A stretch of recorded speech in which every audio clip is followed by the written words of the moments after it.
ข้อคิดคำคมจากหนังสือพ่อรวยสอนลูก Rich Dad Poor Dad โดยโรเบิร์ต ที คิโยซากิ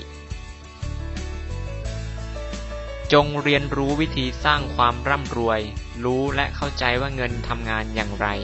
และมองหาวิธีให้เงินทำงานแทนเรา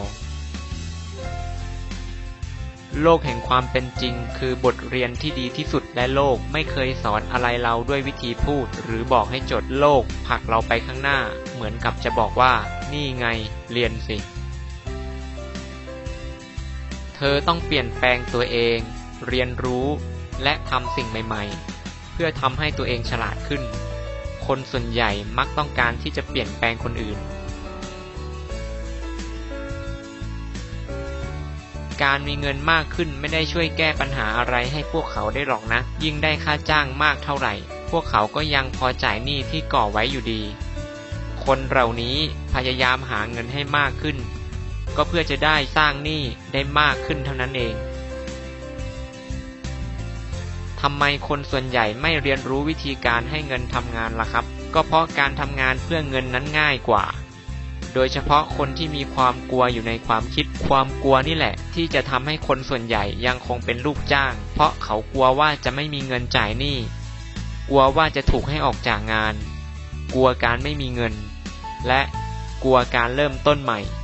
ทั้งหมดนี้เป็นผลจากการเรียนเพื่อเป็นลูกจ้าง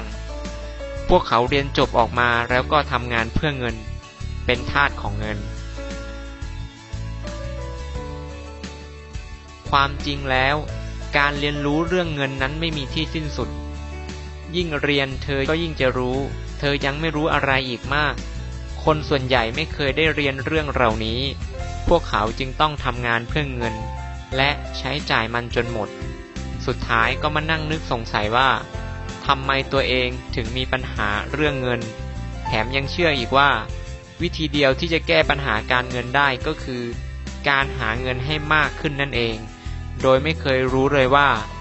การขาดความรู้ทางการเงินต่างหากที่เป็นต้นเหตุของปัญหาสนามแข่งหนูคือการตื่นเช้าไปทำงานหาเงินใช้หนี้ตื่นเช้าไปทำงานหาเงินใช้หนี้พวกเขาใช้ชีวิตเป็นวงจรแบบนี้เพราะอารมณ์กลัวและอารมณ์โลภของพวกเขาเองยิ่งเธอให้เงินพวกเขาเพิ่มมากขึ้นพวกเขาจะขยายวงจรนี้ให้ใหญ่ขึ้นด้วยการเพิ่มค่าใช้จ่ายของตัวเองให้มากขึ้นงานประจำเป็นเพียงการแก้ปัญหาความกลัวไม่มีเงินได้ในระยะเวลาสั้นๆเท่านั้นคนส่วนใหญ่ใช้ความโลภและความกลัวเป็นกำแพงไม่ให้ตัวเองเดินไปข้างหน้าพวกเขาตั้งตารอคอยวันเงินเดือนออกรอโอกาสที่จะได้ขึ้นเงินเดือนเพราะความกลัวและความต้องการโดยไม่คำนึงถึงชีวิตในวันข้างหน้าว่าจะเป็นอย่างไรชีวิตของพวกเขาจึงไม่ต่างอะไรกับราที่ถูกล่อให้เดินด้วยหัวแครอทจนไม่เคยเหลียวดูหนทางที่มันกำลังเดินไปได้เพียงแต่หวังว่าพรุ่งนี้จะมีแครอทให้เดินตามอยู่เหมือนเดิมสิ่งที่ยอดเยี่ยมที่สุดคือธุรกิจของเราทำเงินให้กับเราทุกวันโดยที่เราไม่ต้องอยู่เฝ้าหรือควบคุมมันเลยคนรวยครอบครองทรัพย์สินในขณะที่คนจนและคนชั้นกลางครอบครองหนี้สินโดยคิดว่าหนี้สินที่ครอบครองนั้นคือทรัพย์สินทรัพย์สินคือสิ่งที่ทำให้เงินไหลเข้ากระเป๋าส่วนหนี้สินคือสิ่งที่ทำให้เงินไหลออกจากกระเป๋าผู้คนส่วนใหญ่กว่า 80% ทำงานหนักเพื่อเงินทำงานเพื่อหวังก้าวหน้าแต่ไม่ว่าจะทำงานหนักแค่ไหนพวกเขาก็ไม่มีทางร่ำรวยได้เพราะเงินที่พวกเขาหามาได้นั้นส่วนใหญ่ต้องหมดไปกับหนี้สินแทนที่จะเป็นทรัพย์สินเงินเพียงแค่ทำให้รูปแบบกระแสเงินสดในความคิดของเราชัดเจนขึ้นเท่านั้นถ้ารูปแบบของเราคือการใช้จ่ายทุกบาททุกสตางค์ที่หามาได้เมื่อได้เงินเพิ่มขึ้นเราก็จะใช้จ่ายเพิ่มขึ้นและไม่มีเงินเหลือ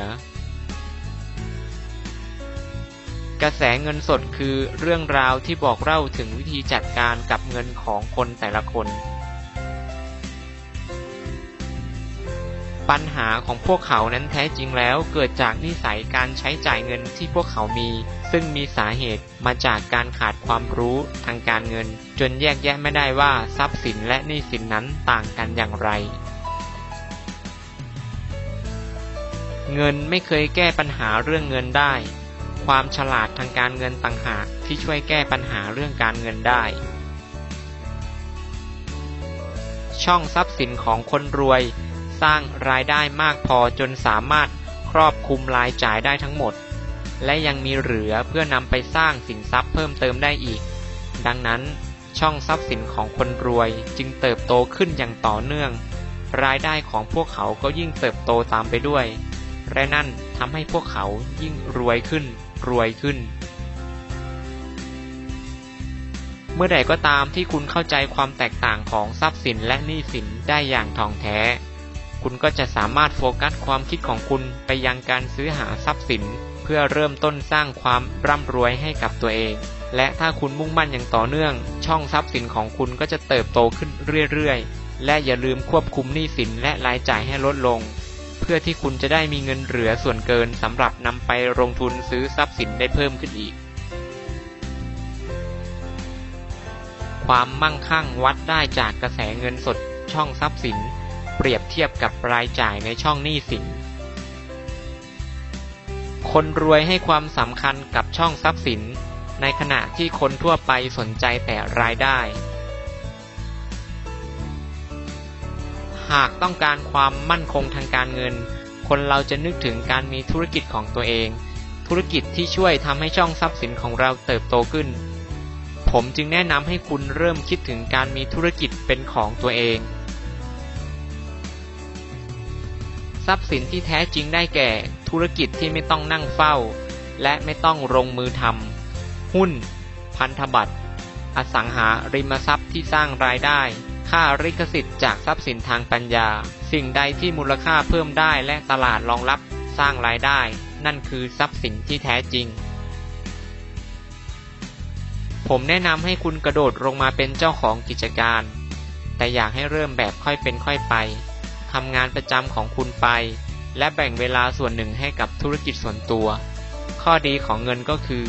มันสามารถทำงานให้กับคุณได้ตลอด24ชั่วโมงไปตลอดปีตลอดชาติดังนั้นจงทำงานประจำของคุณให้ดีและค่อยๆสร้างธุรกิจของคุณควบคู่กันไป